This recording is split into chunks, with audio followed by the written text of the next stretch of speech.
باللہ من الشیطان الرجیم بسم اللہ الرحمن الرحیم اللہم صلی وسلم وبارک علی سیدنا محمد رسول اللہ خاتم النبیین صلی اللہ علیہ وآلہ وصحبہ وسلم۔ جمعہ مبارک۔ پیٹرول کی قیمتیں کم ہونے کی خبر کہ 10 روپے کم کر رہے ہیں، تو میں تو اس پہ یہی کہوں گا ڈار صاحب کو کہ ڈار جی حاتم طائی کی قبر پہ آپ مہربانی فرمائیں لاکھ نہ ماریں، قوم کو لالی پاپ نہ دیں آپ، اور حقیقی ریلیف دیں۔ ہمارے دور میں اپریل میں $113 پر بیرل کا ریٹ تھا، $113، اور ہم دے رہے تھے 150 روپے کا پیٹرول پر لیٹر، اور اب $113 سے عالمی مارکیٹ میں قیمتیں گر کر $79 پر بیرل ہے، اور قیمتیں ہمارے دور سے تقریباً 75 روپے بھی زیادہ ہے، یہ کم کر کے بھی 215 کا یہ پیٹرول دے رہے ہیں۔ تو 113 کا جب ہم لے رہے تھے $113 کا، تو ہم 150 کا بیچ رہے تھے، اور یہ 79 کا لے کے 215 کا بیچ رہے ہیں۔ تو آپ تو کہہ رہے تھے کہ ہمارے دور سے قیمتیں آپ کم کر کے 2017-18 کے اس پہ قیمت پہ آپ لے کے آئیں گے، آپ کہتے تھے نا، نواز شریف صاحب بھی کہتے تھے۔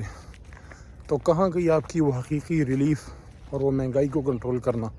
مہنگائی تو آسمان سے بات کر رہی ہے۔ اس وقت جو ہمارے پاس جو فگرز ہیں کہ میرے بھائی، جو ہمارا زر مبادلہ ہے، یہ نومبر تک تو تقریباً 51% کی کمی تھی، لیکن آج جو اسٹیٹ بینک کی فگرز آئی ہیں کچھ اخبارات میں، وہ اس سے بھی زیادہ الارمنگ ہیں، اس سے بھی زیادہ تباہ کن ہیں۔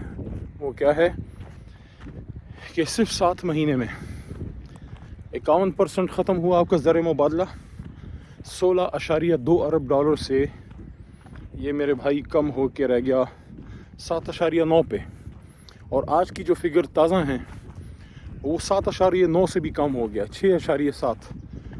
تو یہ 7-8 مہینے میں اب 58%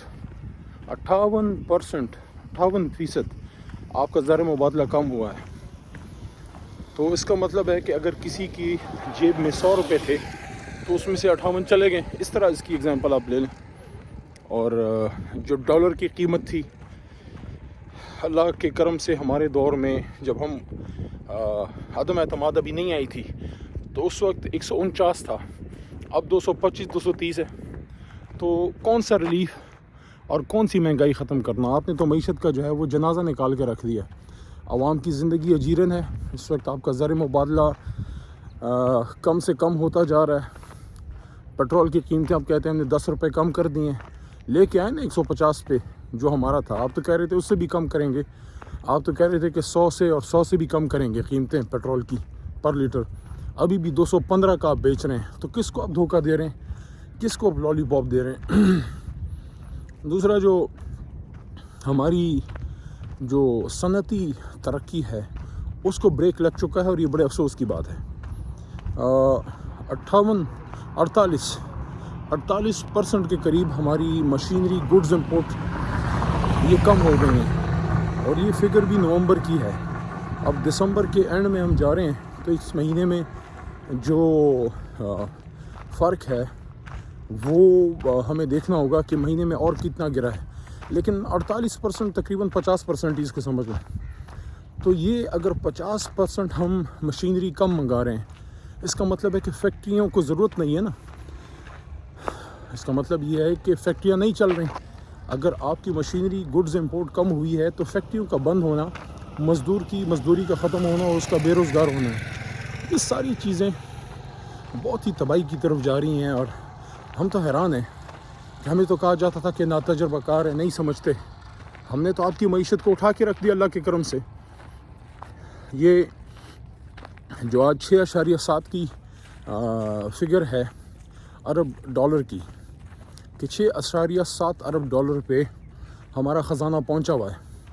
تو 2019 میں بھی کچھ 6.8 پہ تھا، لیکن وہ تو 5 سالہ مسلم لیگ نون کا دور گزر کے زر مبادلہ اتنا گرا تھا۔ ہم تو ابھی تازہ آئے تھے، میں انہی دنوں کی 2019 کی آپ کی بات کر رہا ہوں، کوئی اپریل کی تھی شاید۔ تو ایک تو 5 سال لگا کے آپ نے زر مبادلہ کا کباڑہ کر کے رکھ دیا تھا، لیکن اس بار تو آپ نے 5 سال بھی نہیں لگائے، اس بار تو آپ نے یہ کارنامہ تقریباً 7-8 مہینے میں کر دیا ہے، تو یہ بہت ہی خطرناک چیز ہے۔ اس پہ تمام ملک کو، تمام جو ذمہ دار لوگ ہیں ان کو اور عوام کو بھی سوچنا چاہیے کہ حکومت چاہے کسی بھی کو جماعت کی ہو، لوگ آتے جاتے رہیں گے، ہم بھی انڈسپینسیبل نہیں ہیں، نہ میں، نہ خان صاحب، نہ ہماری جماعت، لیکن پاکستان میں تو رہنا ہے۔ یہ جس طریقے سے یہ لوگ لے کے چل رہے ہیں، اس سے تو اگلے 7-8 مہینے میں پتہ نہیں کیا سے کیا ہو جائے گا۔ آپ نے 7 مہینے میں اپنا وزیر خزانہ بھی ایک بدل لیا، مفتاح اسماعیل کو چینج کر کے اسحاق ڈار صاحب کو لے آئے، اور ڈار جی نے بڑا حاتم طائی کی قبر پہ لات ماری ہے۔ 10 روپے آپ نے پیٹرول کم کر دیا، اور بھائی 215 روپے آپ دے رہے ہو۔ 2022 اپریل میں ہم کتنے کا دے رہے تھے؟ ہم 150 کا دے رہے تھے، تو لے کے آئے نا ہماری قیمت پہ۔ چیلنج ہے آپ کو، آپ کی تجربہ کار ٹیم، تمام آپ کے ایکسپرٹس اور تمام ساری عمر کے تجربے لے کے آ جائیں۔ دیکھیں یہ اس سے نہیں ہوگا، یہ گڈ ول سے ہوتا ہے، یہ عوام کے اعتماد سے ہوتا ہے، اور یہ اللہ کی مدد سے ہوتا ہے، اور یہ حالات کے مطابق بہترین پالیسیز دے کے ہوتا ہے۔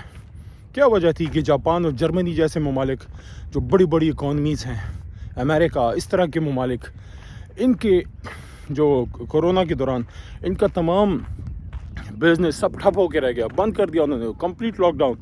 عمران خان صاحب نے سمارٹ لاک ڈاؤن لے کے آئے، 3.2 کی جی ڈی پی پہ، تب بھی ہم اپنی اکانومی چلا رہے تھے جب دنیا منفی میں جا رہی تھی۔ اور اس وقت اللہ کے کرم سے جب ہم گئے تو اس وقت اللہ کے کرم سے 6 کی جی ڈی پی پروجیکٹڈ تھی۔ 6 کی جی ڈی پی پہ جانے والا ملک اب 1 سے بھی نیچے چلا گیا ہے۔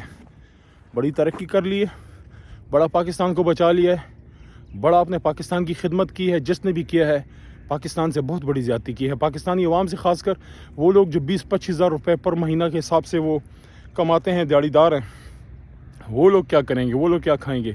کبھی سوچا ہے؟ سر سے چھت تو چھین لی، منہ سے نوالا بھی چھینیں گے۔ اللہ خیر کرے۔ پاکستان زندہ باد۔